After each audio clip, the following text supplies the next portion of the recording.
You need to watch this if you struggle with speaking a new language confidently. Let's turn those nerves into your superpower. Look, I get it. Speaking multiple languages can feel daunting. You might think it's all about memorizing endless vocab lists or nailing perfect grammar. But here's the thing, it's not just about the technical stuff.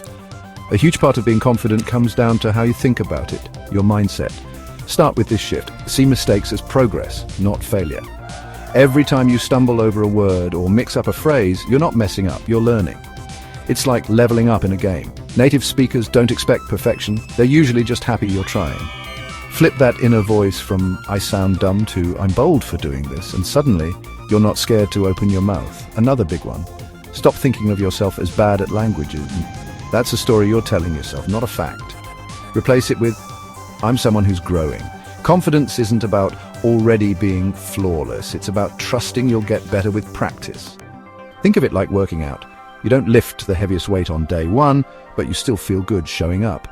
Focus on connection, not perfection. Languages are about reaching people, sharing a laugh, ordering a coffee, asking for directions. When you prioritize the human side over sounding like a textbook, the pressure melts away. You don't need to be fluent to be understood, and that realization alone can make you stand taller when you speak. So, it's less about forcing yourself to be confident and more about tweaking how you see the whole process. Decide that you're capable, embrace the messiness, and watch how that shifts everything. You've got this. It's already in you, just waiting for your head to catch up. Are you ready to give it a shot? Go on, pick a language.